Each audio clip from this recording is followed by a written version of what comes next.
லூக்கா 23ஆம் அதிகாரம் 43ஆம் வசனம். இன்றைக்கு நீ என்னுடனே கூட பரதேசில் இருப்பாய் என்று மெய்யாகவே உனக்கு சொல்லுகிறேன் என்றார். ஆண்டவராகிய இயேசு கிறிஸ்து சிலுவையில் அறையப்பட்ட அந்த நாட்களில் உலகத்தின் பாவங்களை தீர்க்கும்படியாய், பாடுகளை நீக்கும்படியாய் சிலுவையில் அறையப்பட்ட அந்த நாட்களில் அவர் நீதிபரர் என்று உலகமே சான்று கொடுத்து நிறைய பேர் பண்டிகை ஆசரிக்க வந்தவங்க அத்தனை பேரும் அந்த பண்டிகையின் காலத்துல எல்லா ஜனங்களும் இருக்கிறாங்க. எல்லா ஜனங்களும் இயேசு நண்பெல்லாம் பார்த்தவங்க. அதனால திரளான கூட்டமே என்ன ஆகுது, இயேசு கிறிஸ்து சிலுவை பாடுகளுக்கு போறவங்களை நினைச்சு யாரும் அழமாட்டாங்க. சிலுவை பாடுகள் அங்க நடந்துகிட்டு இருக்கும் போது யாரும் கூட்டம்லாம் நிக்க மாட்டாங்க. ஆனா இயேசு கிறிஸ்து சிலுவையில் அறையப்படும் போது என்ன ஆகுது, திரளான கூட்டமே நிக்குது, அங்கலாய்த்து நிக்குது. இயேசு எனக்கு இப்படியாக உதவி செஞ்சிருக்கிறார், இயேசு எனக்கு நன்மை செஞ்சிருக்கிறார், இயேசு என் வாழ்க்கையை இப்படியாக உருவாக்குனார், கற்றுக் கொடுத்தார், எல்லாமே புரிஞ்சு உணர்ந்த ஜனம் அழுகுறாங்க. அதனால எல்லாருமே இயேசு நீதிபரர்னு சொல்லிடக்கூடாதுன்னு என்ன பண்ணாங்க, அவர் வலது பக்கத்துல ஒரு அக்கிரமக்காரங்களையும் இடது பக்கத்துல ஒரு அக்கிரமக்காரங்களையும் கட்டி வச்சிட்டாங்க. அவங்களும் அந்த சிலுவை தண்டனைக்குரியவங்க, அவங்கள என்ன ஆயிட்டாங்க, தண்டனை கொடுத்து கட்டி வச்சிட்டாங்க. அப்ப என்ன பாக்குறவங்களுக்கும் என்ன தோணும், இன்னைக்கு சிலுவையில 3 பேர் அறையப்பட்டிருக்காங்க, அதுல இவரும் எப்படி இருந்தாரோ அப்படிங்கிற மாதிரி ஒரு சாட்சியை கொண்டு வருவதற்கு என்ன பண்ணாங்க, திட்டம் தீட்டி பண்ண ஒரு செயல். ஆனா அப்படிப்பட்ட செயல்கள் மத்தியிலும் அந்த 2 அக்கிரமக்காரர்கள், அவங்க ஒரு காலத்துல திருநவங்க என்னென்னமோ அந்த அதாவது நியாயப்படி தண்டிக்கப்படுறவங்களா இருந்திருக்காங்க, சிலுவையில் இருக்கிறாங்க. இயேசு கிறிஸ்து சிலுவையில் அறையப்பட்ட அந்த நேரங்கள்ல அவர் அந்த சிலுவையில் இருக்கிற நேரங்கள்ல கிட்டத்தட்ட குறிப்பிட்ட நேரங்கள் இயேசு கிறிஸ்து என்னானாரு, அந்த ஜீவனோட இருந்து அந்த வேதனை மத்தியில வானத்துக்கும் நடுவுல 3 ஆணிகள்ல தொங்கப்பட்ட அந்த சூழ்நிலையும் அவர் உரைத்த அந்த 7 வார்த்தைகள் அவ்வளவு ஒரு பலமுள்ள வார்த்தைகள். அவர் எங்க போறோம், என்ன பண்றோம், என்ன செய்யறேன், எல்லா நோக்கத்தையும் அறிந்து அங்க என்னானாரு வார்த்தைகளை சொன்னார். அதுல ஒரு வார்த்தை தான் என்னது, இன்றைக்கு நீ என்னுடனே கூட பரதீசில் இருப்பாய். பரதீசு அப்படிங்கும் போது இளைப்பாறுகிற இடம், நீ என்னுடனே கூட இருப்பாய். அப்போ இயேசு கிறிஸ்து எங்க போகிறார் என்பது என்ன இருக்கு, நிச்சயமாய் அவர் அறிந்திருந்தார். இந்த வேதனை கடுத்து நான் ஒரு இளைப்பாறுதல் பிரவேசிக்க போகிறேன். அந்த இளைப்பாறுதல் நான் முதலாவது பிரவேசிக்கும் போதுதான் என் ஜனங்களுக்கு என்னாக முடியும், ஏற்படுத்த முடியும். ஆகவே என் ஜனங்களின் கைகளினால் நான் என்னப்படுறேன், அடிக்கப்படுகிறேன் என்று ஒப்பு கொடுத்தார். இங்க வேதவசனம் ஒரு இடத்துல சொல்லுது, அவர் அக்கிரமக்காரர்ல ஒருவனா இருந்தாருன்னா யாருமே அவர் நம்ப மாட்டாங்கன்னு பண்ணாங்க. ஆனா இதுவே வேதத்துல எழுதப்பட்டதான் நடந்துச்சு. அதுதான் ஆச்சரியம். அவர் அக்கிரமக்காரர்கள் ஒருவராக எண்ணப்பட்டார், காணப்படுவார் அப்படிங்கிற வார்த்தை நிறைவேறுது. எல்லாமே அவர் உரைத்ததான், அவர் வச்சதுதான், அதை மீறி ஒண்ணுமே இல்லை. ஆனா இன்றைக்கு இந்த சிந்தனையில என்ன பார்க்கிறோம் அப்படின்னா, இதை யாருக்கு சொன்னார் என்னவென்று பார்த்தால், எல்லாரும் இயேசு கிறிஸ்துவை நிந்திக்கிறதுக்கு ஒரு கூட்டத்தையே ஆயத்தப்படுத்தி வச்சிருந்தாங்க. ஏசப்பா எல்லாருமே நிந்திக்கணும் அப்படின்னு சொல்லி ஒரு கூட்டத்தையே ஆயத்தப்படுத்தி வச்சிருந்தாங்க. அதையும் மீறி ஜனங்களுடைய அழுகையின் சத்தமும் அவர் பாராட்டிய அந்த அன்பின் வார்த்தைகளும் எல்லா இடமும் தோணிச்சுக்கிட்டு தான் இருக்கு. அதை மீறியும் பேச வைங்க, போர்ச்சவர்களை முதற்கொண்டு பேச வச்சுட்டாங்க. நீர் கிறிஸ்துவானால் இறங்கி வரும், அவர் ஏலின்னு கூப்பிடும் போது அவர் எலியாவை கூப்பிடுகிறார் அப்படிங்கிற மாதிரி நிந்தனைகள் எல்லாமே பண்ண வச்சாங்க. ரெடி பண்ணி என்னென்னமோ பண்ணி பார்த்தாலும் எல்லாரும் நிந்திக்கிற ஒரு வேலை எல்லாருமே நிந்திச்சுட்டு இருக்காங்க. அந்த மாதிரி சூழ்நிலை இந்த சிலுவையில் இருக்கிறவங்களும் தங்களுடைய வேதனை நீங்க என்ன பண்றாங்க, இந்த வலது பக்கத்துல இடது பக்கத்துல இருக்கவங்களும் நிந்தித்தாங்க. வேதவசனம் அப்படியே சொல்லுகிறது பாருங்க. மத்தேயு 27ஆம் அதிகாரம் 44ஆம் வசனம். ஆமா, அவரோட கூட சிலுவையில் அறையப்பட்ட அந்த அக்கிரமக்காரர்களும் என்ன பண்றாங்க, அந்தப்படியே அவரை நிந்தித்தார்கள். அவர்களும் அந்த வழி தாங்க முடியாம எல்லாரும் நிந்திக்கும் போது அவங்க பாருங்க, சிலுவையில அறையப்பட்டிருக்காங்க 2 பேரும். ஆனா 2 பேருமே என்ன ஆயிட்டாங்க, அங்க வேதவசனம் சொல்லுது, அவர்களும் நிந்தித்தார்கள். நேரமாக ஆக ஆக இயேசு கிறிஸ்து அந்த சிலுவையில் இருக்கிற தன்மை, மற்ற 2 பேர்களும் சிலுவையில் தொங்கிட்டு இருக்கிறாங்க, இயேசு கிறிஸ்துவை பார்க்க வைக்குது. அந்த 2 பேரை பார்க்க வச்சா எவ்வளவோ நிந்திச்சவங்க இப்ப அப்படியே என்ன ஆகுது, நேரங்கள் ஆக ஆக அமைதியாகுது. ஏன்னா இயேசு கிறிஸ்து அந்த சிலுவையில் நடந்த அந்த நடபடிகள் ஆச்சரியத்தை உண்டு பண்ணுது. அது உலகத்துல ஒரு பயத்தை கொடுத்துருச்சு. என்னது, அப்படியே இருளுது. என்னது, ஒரு மத்தியான வேலைகள் என்ன ஆகுது, அப்படியே இருட்டுனா ஒரு மழை வருவதற்கான அறிகுறிகளோடு இருள, இருட்டாவே ஆயிடுச்சு. இயேசு கிறிஸ்துவும் அப்படியே பொறுமையோடு அந்த சிலுவையில் இருக்கிற வேளைகள் அதிகமான ஒரு சத்தம் கேட்டுச்சா அப்படின்னா இல்ல, ஒரு இடத்தில் என் தேவனே என் தேவனே ஏன் என்னை கைவிட்டீர் என்கிற ஒரு சத்தம். அது உலக மனிதர்கள் இனி தேவன் என்னை கைவிட்டார் என்று அழ வேண்டாம் என்கிற ஒரு காரியத்துக்காக என்னது, தேவன் அதை முடிச்சிட்டேன், இனி உன்னை கைவிட்டான்னு சொல்ல வேண்டிய காலம் இல்ல, கையை பிடிச்சிட சேர்த்து நடந்துக்கோங்கிற ஒரு காலத்துக்காக அவர் பேசிய வார்த்தை. இப்போ இந்த வார்த்தைகள்லாம் நடக்குது, பூமியிலிருந்து எல்லாத்துக்கும் ஒரு பயம் வருது, நடுக்கம் வருது, எல்லாருக்குள்ளேயும் ஒரு திகிலும் வந்துருச்சு. அப்படியே ஒரு மாதிரி எல்லாம் அப்படியே ஒரு அமைதி ஆக ஆக ஆக இப்போ திடீர்னு பார்க்குறான், இந்த இடது பக்கத்தில் இருக்கிறவன் வலது பக்கத்தில் இருக்கவனு ஏதோ சிந்திக்கிறான். இடது பக்கத்தில் இருக்கவன் எல்லாரும் நம்ம நிந்திப்போன்னு மறுபடியும் அவன் நிந்திக்க ஆரம்பிக்கிறான். பைபிளில் எழுதியிருக்கு பாருங்க, லூக்கா 23ஆம் அதிகாரம் 39வது வசனம். எல்லாரும் இப்போ முடிச்ச ஒரு சூழ்நிலை இவன் பார்க்குறான், நமக்கு இன்னும் வேதனை இருக்கு, எதையா உன்னை பேசவாதும் செய்வோம் அப்படின்ட்டு இயேசு கிறிஸ்துவை நோக்கி ஒருத்தன் என்ன இந்த ஒரு இடது பக்கம் அறையப்பட்டவன் பேசுகிறான், நீர் கிறிஸ்துவானால் உங்களையும் என்னை ரட்சித்துக் கொள்ளுங்க அப்படின்னு. ஆனா பக்கத்துல இருக்கிறவனுக்கு என்ன ஆயிடுச்சு, ஒரு உணர்வு வருது. என்னன்னா சிலுவை பாடுகள்ல அந்த ஒரு பாடுகளை சகித்துக்கிட்டு இருக்கிறவங்கள யாருமே கண்டுக்கிட மாட்டாங்க, ஆட்களே இருக்காது அந்த பக்கம். ஆனா முதலாக ஒருவர் சிலுவையில் அறையப்படும் போது உலகமே கூடி நிக்குது, எல்லாரும் அங்கலாய்த்து அழுகிற ஒரு சூழ்நிலையே நடக்குது. அவனுக்கு இதை வியப்பை உண்டாக்குது. ஏன்னா இந்த 2 பேரும் செய்த தவறுகளுக்கு என்னைக்கு இருந்தாலும் நமக்கு இப்படி ஒரு தண்டனை கிடைக்கும் தெரிஞ்சிருந்தே இவங்க தவறுகள் செஞ்சிருக்காங்க. அப்போ அந்த தவறுல போய் இருக்கும் போது அவங்களுக்கு என்ன ஆகல, நமக்காக ஆள் இருக்காது, நமக்காக யாருமே வரமாட்டாங்க தெரியும், அதனால அவங்க பாட்டுக்கு இருக்காங்க. ஆனா இயேசு கிறிஸ்துவுக்காக நிக்கிற அந்த கூட்டத்தை பார்க்கும் போது வலது பக்கத்தில் இருக்கிறவன் நிந்திக்கிறத நிப்பாட்டிட்டு சிந்திக்க ஆரம்பிக்கிறான். என்ன நடக்குது, ஏதோ ஒண்ணு நடக்குது, இப்படி இருக்காது அப்படின்னு. இப்ப எல்லாருமே ஒரு நிந்திக்கிற வேலையை நிறுத்தி இருக்கிற வேலையில இவன் இடது பக்கத்துல இருக்க ஆரம்பிக்கிறான், இப்படி வேணா பேசி பார்ப்போம் அப்படின்ட்டு. என்னது, நீர் கிறிஸ்துவானா உங்களை என்னை ரட்சித்துக் கொள்ளும் அப்படின்னு. அதுக்கு இவன் சொல்லுகிறான் வலது பக்கத்துல, என்னது 40ஆம் வசனத்திலிருந்து படிங்க. 41ஆம் வசனம். நாமோ நியாயப்படி தண்டிக்கப்படுகிறோம், நாம் நடப்பித்தவைகளுக்கு தக்க பலனை அடைகிறோம், இவரோ தகாததொன்றையும் நடப்பிக்கவில்லையே என்று அவனை கடிந்து கொண்டு. அந்த ஒரு மரண வேளையிலையும் ஒருவனுடைய அந்த ஒரு மனம் திரும்புதல், அவன் பார்த்த விதம். இன்றைக்கு இயேசுவை பார்க்கக்கூடிய தேவ பிள்ளைகள் குறைவா இருக்கீங்க. ஏதோ இயேசு என்னை நேசிக்கிறார், இயேசு என்னை நடத்துகிறார், இயேசு என்னை எந்த நேரத்திலையும் என் கூட இருக்கிறார், நான் என்ன பண்ணாலும் இயேசு என் மேல அன்பா இருக்கிறார் அப்படிங்கிற ஒரு மாய பின்பத்தை நீங்க வைத்துக் கொண்டீங்க. ஆனால் இந்த சிலுவையில் அறையப்பட்ட அந்த வலது பக்கத்தில் இருந்த கள்ளன் தன்னை நன்றாக உணர்கிறான். நாம் நியாயப்படி என்னாகிறோம், தண்டிக்கப்படுகிறோம், அதனால நமக்கு எதுவுமே இல்லை. ஆனா இந்த ஒரு இப்போ இந்த அழுகையின் காரியங்கள் இதை வச்சு கூட நம்ம புரியக்கூடாதா, இவர் தகாதது ஒன்றுமே செய்யவில்லை. இந்த நேரத்திலையும் சாட்சி வருகிறது, இந்த நேரத்திலையும். ஆனால் இவ்வளவு சாட்சிக்குரியவர் இவர் நினைச்சிருந்தா வந்திருக்கலாம், சிலுவை மரணம் ஏற்படாதபடி என்ன இருக்கலாம், என் ஜனங்களை கேளுங்க, ஏதாவது ஒரு கேளுங்கன்னு ஏதோ ஒன்று இவர் பேசிருக்கலாம், ஏதாவது ஒன்று பண்ணிக்கலாம். ஆனா எதுவுமே இல்லாதபடி எப்படி வந்தார்? அதே மாதிரி எத்தனையோ பேர் சிலுவையில் அறையப்பட எல்லாமே அவனே பார்த்திருப்பான், அந்த அடிக்கப்பட்டவனே பார்த்திருப்பான். என்னென்னமோ அங்க நடந்துகிட்டு இருக்கோம், அவங்க என்னென்னமோ வாதைகள் படுவாங்க. ஆனா இயேசு கிறிஸ்து அவருடைய வார்த்தைகள் அவ்வளவு ஒரு தெளிவோட ஒரு காரணத்தோட அந்த வார்த்தைகள் வருகிறது.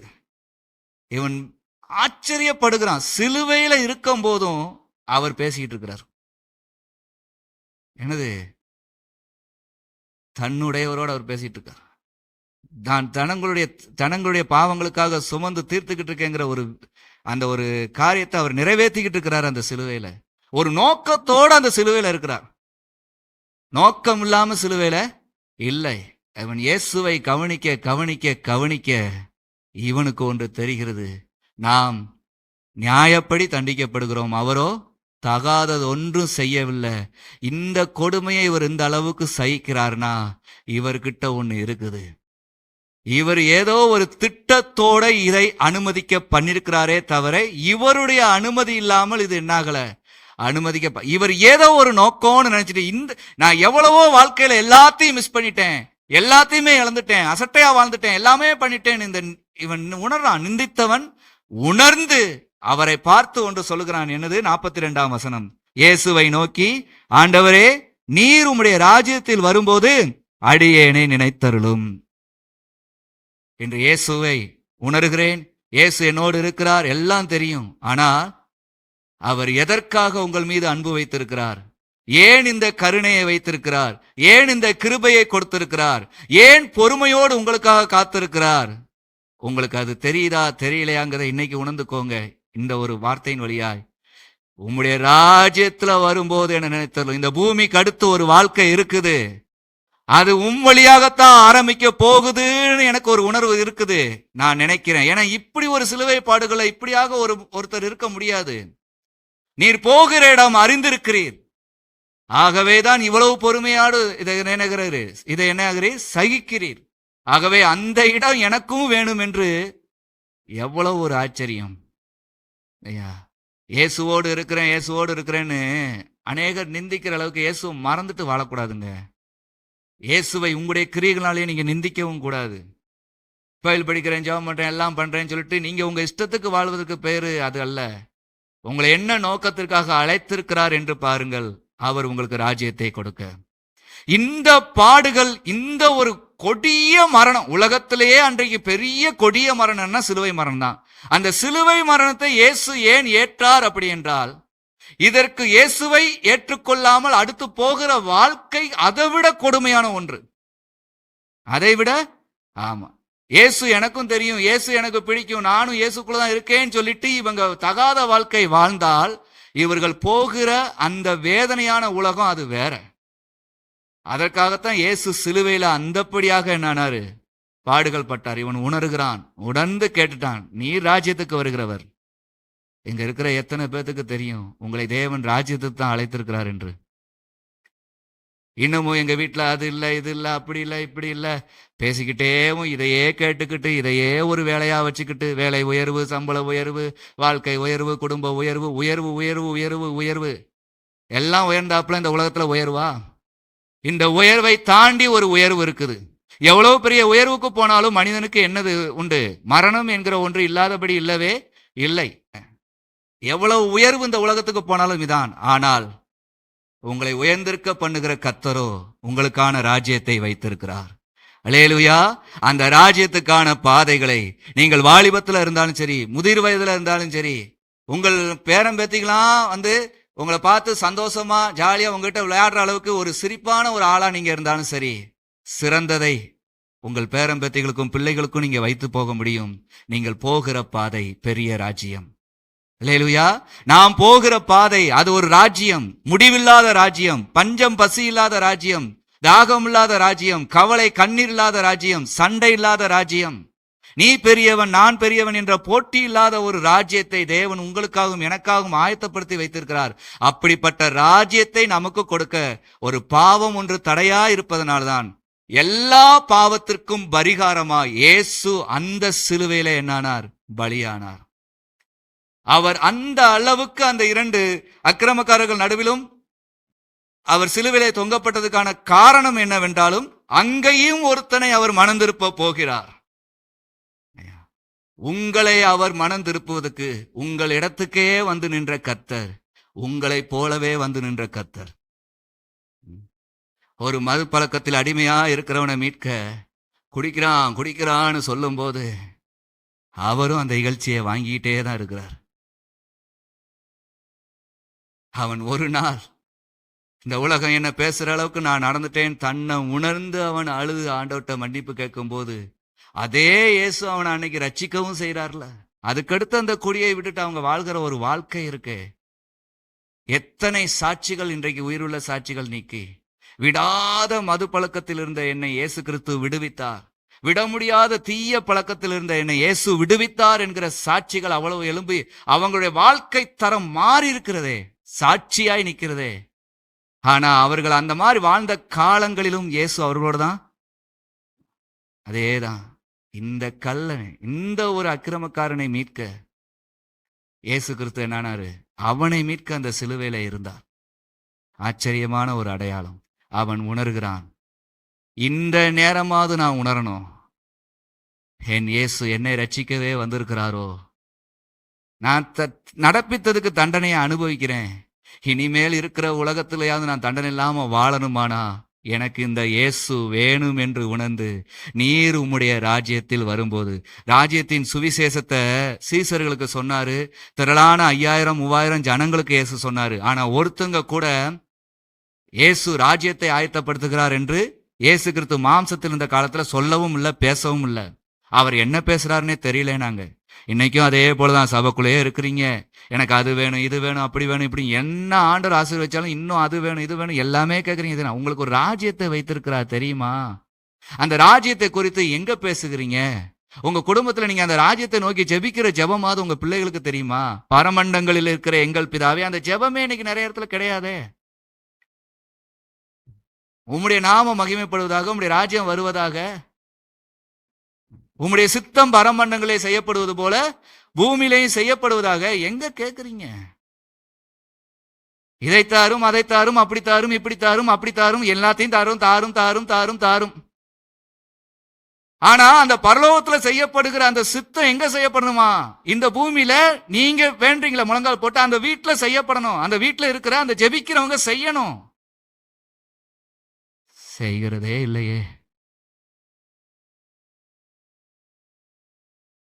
இன்றைக்கு இப்படிப்பட்ட பிரசங்கங்கள் கூட கேட்க முடியாத அளவுக்கு போயிடுச்சு. ஏன் கஷ்டம் தெரியுமா? ஏன் பாடு தெரியுமான்னு இன்னும் பட போற கஷ்டம் தெரியுமா? இனிமேல் பட போற கஷ்டம் ஒண்ணு இருக்குது. என்னது? மரணத்துக்கு அடுத்து இந்த பூமியின் வாழ்க்கை முடிச்சா பிறகு பட வேண்டிய கஷ்டம் நரக வேதனை, நரக வாழ்க்கை.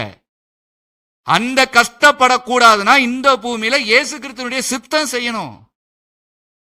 இயேசு கிறிஸ்து சகித்தது போல, இயேசு கிறிஸ்து விட்டு கொடுத்தது போல, இயேசு கிறிஸ்து அன்பை இந்த பூமிக்கு விதைத்தது போல, இயேசு கிறிஸ்து பரலோக ராஜ்யம் உண்டு என்பதை மையப்படுத்தி அவர் சொன்னாரு. அவர் நடந்து காட்டினாரு. அவர் இப்ப அதே ராஜ்யத்துக்குள்ள பிரவேசிக்கிறாரு. அதை அந்த சிலுவையில் அறையப்பட்ட ஒரு மனிதன் என்ன ஆயிட்டான்? மனம் திரும்பி அறிக்கையிட்டான். இன்னைக்கு யார் மனம் திரும்பி சபையில அறிக்கையிடுறீங்க? எல்லாமே தேவை தேவை தேவைதான். பரலோக ராஜ்யம் போக ஒண்ணு தேவை, இயேசு உங்களுக்குள் வரணும். இந்த வார்த்தைகளை நீங்கள் விசுவாசித்து நடக்கணும். இந்த வார்த்தைகளை நீங்க கடைபிடிச்சு நடக்கணும். அது ரொம்ப முக்கிய தேவை. பரமண்டங்கள்ல செய்யப்படுகிற சித்தமே எங்க செய்யப்படுதான்? உங்க வீட்டுல நீங்க செய்யலாம். இயேசு கிறிஸ்து இந்த பூமியில செய்தாரே. இன்னைக்கும் அவரை விசுவாசிக்கிற எத்தனையோ கோடான கோடி ஜனங்கள், ஊழியக்காரர்கள், விசுவாசிகள் அந்த சித்தத்தை செஞ்சுக்கிட்டு தானே இருக்காங்க. அதை செய்யதான் ஆலயம் வருகிறோம். அதை நாம் ஞாபகப்படுத்துவதற்கு தான் ஆலயம் வருகிறோம். உங்களுக்கான ஒரு ராஜ்யத்தை தேவன் ஆயத்தப்படுத்தி வைத்திருக்கிறார். அது இயேசு கிறிஸ்துவின் நாமத்தின் வழியாய் உங்களுக்கு கிடைக்கிறது. ஏன்? ஒரு பலி இல்லாமல், பாவத்துக்கான பரிகாரம் என்கிற ஒரு முடிவு இல்லாமல் பரிசுத்த ராஜ்யத்தை யாராலையும் அடைய முடியாது. நீங்கள் பரிசுத்தம் அடைஞ்சிட்டோன்னு இந்த பூமியில சொல்வதற்கும் ஒரு பலி அவசியம். அப்போ நீ என்ன பலியை செலுத்தினா தீரும்? எல்லா பலிகளுக்கும் ஆதாரமாய் கிறிஸ்து தன்னையே கொடுத்தார். இயேசு கிறிஸ்துவின் நாமத்தை விசுவாசிக்கிறவர்களுக்கு, இயேசு கிறிஸ்துவின் நாமத்தினாலே வேண்டுகிறவர்களுக்கு என்ன உண்டு? அந்த ராஜ்யம் உண்டு. ஆகவேதான் அவன் இயேசுவின் இடத்துல கேட்டான். ராஜ்யம் ஒன்று இருக்குது, உண்மைதான். ஆனா தன்னை போல போக முடியாது. இந்த இயேசுதான் அதனுடைய அடிச்சுவடு. அவர்தான் அந்த வழிகாட்டி.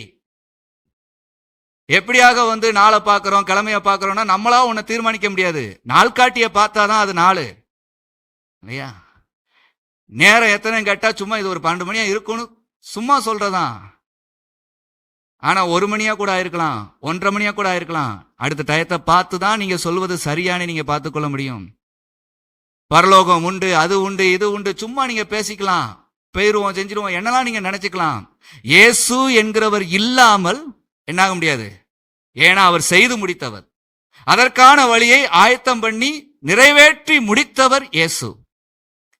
அதை முதலாவது உணர்ந்தவன் வலது பக்கத்தில் அறையப்பட்ட இந்த மனுஷன்தான் உணர்ந்தான். சிலுவையில் அறையப்பட்ட மனுஷன்தான் உணர்ந்தான். மற்ற யாருமே உணரல. இன்னைக்கும் உள்ள இருக்கிறீங்க. என் வீட்டுல அவங்க சரியில்லை, இவங்க சரியில்லை, அவங்க அந்த ராஜ்யத்தை உணர்ந்துராம. இயேசு எதற்கு வந்தார் என்பது முக்கியம். இயேசுவின் நாமம் ஏன் நம்முடைய நாவிலே அறிக்கைப்பட வேண்டும் என்பது முக்கியம். இயேசுவின் நாமமே அல்லாமல் பிதாவின் சித்தம் ஒன்றுமே நம்ம செய்ய முடியாது. இயேசுவின் நாமமே அல்லாமல் பரலோகம் நாம் போக முடியாது. ஒரு நாள்காட்டி இல்லாமல் நாளை அறிய முடியாது என்றபடியாய் ஒரு ஊருக்கு செல்ல அதற்கான ஒரு வசதியான வாகனங்களோ இல்லை நம்முடைய கால்களோ திடனில்லை என்றால் போக முடியாது. அப்படி இருக்கிறபடியாய் இயேசு கிறிஸ்து என்கிற நாமம் இல்லாமல் பரலோக ராஜ்யம் போக முடியாது. அந்த மனிதன் அதை உணர்ந்து சொல்கிறான், உம்முடைய ராஜ்யத்தில் வரும்போது அனுதினமும் உங்களுக்காக ஆயத்தப்படுத்தி கொண்டிருக்கிற அந்த ராஜ்யங்க, அந்த ராஜ்யத்தை ஆயத்தப்படுத்தி கொண்டிருக்கிற இயேசுவின் நாமத்தின் நிமித்தமாய் நீங்கள் வேண்டிக் கொள்ளுங்க. ஏனோ தானோ ஏசுன்னு சாதாரணமா சொல்லிக்கிட்டு சாதாரணமா பேசிக்கிட்டு ஏசு என்ன நேசிக்கிறார் இயேசுவின் அடிச்சுவடுகளை நடக்காம இருக்காதீங்க. அந்த கடைசி மணித்துளிகள்ல மனம் திரும்பின இந்த அக்கிரமக்காரன் மனம் திரும்ப மட்டும் செய்யல, வேண்டிக் கொண்டான். வேண்டிக் கொண்டது மாத்திரம் அல்ல, போக ஆசைப்பட்டான். இன்னைக்கு நீங்க மனம் திரும்புறீங்களா? மனம் திரும்பினபடி இன்னைக்கு உங்களுக்கு எது தேவை? முதல் தேவை எது? உங்களுடைய ராஜ்யத்துல நானும் என் வீட்டாரும் என்னுடைய சொந்த பந்தங்களும் என்னுடைய நண்பர்களும் பிரவேசிக்கணும் என்கிற வாஞ்சையாய் அதற்கான ஒரு ஆயத்தம். அவன் சொல்லுகிறான், நாமோ தக்கபடி தண்டிக்கப்படுகிறோம். சில காரியங்கள், சில வேலைகள், சில உபத்திரவங்கள் உங்களுடைய வாழ்க்கையில வரும்போது இது உங்களுடைய சூழ்நிலைகள் நிமித்தமா, நீங்க செய்த செயல் நிமித்தமா வருதுன்னா அதை சொல்லுங்க, நான் இப்படி நடந்ததுனால எனக்கு இருக்குது, அதனால ஆண்டவர் என்ன தண்டிக்கிறாருன்னு யாரும் சொல்லாதீங்கன்னு சொல்ல வாயிருக்கா இன்னைக்கு? சொல்லுங்க. சொல்லது பூரா என்ன தெரியுமா? எல்லாமே இயேசுக்குள்ள இருந்தா பாடுபடுறாங்கப்பா, ஆனாலும் ஏசுன்னு இருக்காங்கன்னு ஒரு மாய பிம்பத்தை உருவாக்கி வச்சிருக்கீங்க. இவன் இத்தனை பாடும் நான் செய்ததுக்கு படுகிறேங்கிறான், ஆனா அவரை ஏற்றுக்கொண்ட அப்புறம் எனக்கு நீ பாடு இல்ல, இந்த பாடு எனக்கு இனி இல்ல. மனம் திரும்புறதுனா அதான் மனம் திரும்புதல். மனம் திரும்பி நம்முடைய ராஜ்யத்துல வரும்போது என்னை நினைத்துக் கொள்ளும் நான். இயேசு கிறிஸ்து அடுத்த நொடியே அவனை பார்த்து என்ன சொன்னார்?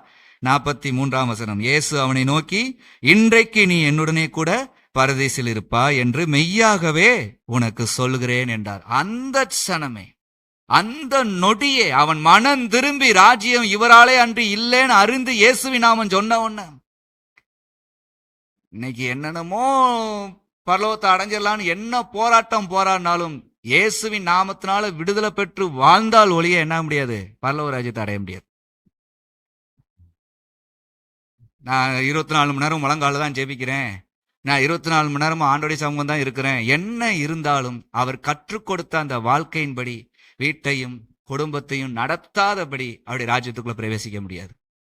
அவருடைய வார்த்தைகளை கடைபிடிச்சு நடக்காம பண்ண முடியாது. இயேசு மேல பாசமா இருக்காரு, அது ஒரு மாய பிம்பத்தை வச்சுக்கிடுவீங்க. ஆனா இயேசு காட்டின அந்த வழிகள்ல நடக்கத்தான் செய்யும். அவன் அந்த நேரத்துல நடந்தான். என்னன்னா, நான் தக்க விதமா செஞ்சிட்டேன்ட்டான், என்னுடைய தண்டனை தக்க விதம். ஆனா இவர் என்ன பண்ணல? தகாதது ஒன்றும் செய்யல. உங்களுக்குள்ள இருக்கிற இயேசு என்னைக்கும் பரிசுத்தர் தான் இல்லையா? சில நேரங்களில் நீங்க இயேசுக்காக பாடுபடுறீங்கன்னு சொல்றீங்க, உண்மையாவே அந்த பாடு இயேசுக்காக படுறதானா? சிந்திச்சு கொள்ளணும். அவருக்காக பாடுபடுகிறவர்கள் அந்த நேரமே பாக்கியம் அடைவார்கள், அதுவும் உண்மை. அது நிச்சயமா அவங்களுக்கு கிடைக்கும். அதைத்தான் அவனுக்கு கிடைச்சிச்சு.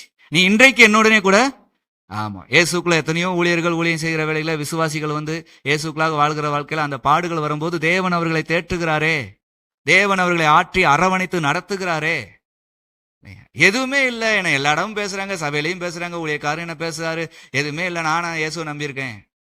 திருத்திக்கிட வேண்டியது ஏதாவது ஒன்று இருக்கும், திருத்திக்கோங்க. அது உங்களுடைய கையிலே இருக்குது, அதை பார்த்து திருத்திக்கோங்க. நம்முடைய கரங்களுக்கும் வருது, இதோ நான் வருமளவும் இதை நினைவு கூறுங்கள் என்று சொல்லப்பட்டது. ராஜ்யத்தை வைத்திருக்கிறார், அந்த ராஜ்யத்துக்குரியவர்களாய் வாழ வேண்டும் என்கிற வைராக்கியத்தோடு கூட உங்களுடைய ஜெபங்கள் இயேசுவின் நாமத்தினாலே அப்படிப்பட்ட ஜெபமா இருக்கட்டும். அந்த ராஜ்யம் இயேசுவின் நாமமே அல்லாமல் என்னாக முடியாது, உட்பிரவேசிக்கவும் முடியாது என்பதை அறிந்து மரணம் வரைக்கும் வாழ்ற வாழ்க்கை என்னன்னு பார்க்காதீங்க, மரணத்துக்கு அடுத்து வாழ வேண்டிய ஒரு வாழ்க்கை நிச்சயமாய் வைத்திருக்கிறார். அதுதான் அந்த பரலோக வாழ்க்கை. அதற்கு அழைத்து செல்கிறவர் இயேசு கிறிஸ்து. அந்த இயேசு கிறிஸ்துவின் நாமமே அல்லாமல் அந்த பரலோக ராஜ்யம் போகவும் முடியாது. அந்த நடை நடக்க இந்த நாளையும் ஒப்புக்கொடுங்க. கர்த்தர் உங்களோடு பெரிய காரியத்தை செய்வாராக. முழங்கால் படிடும்.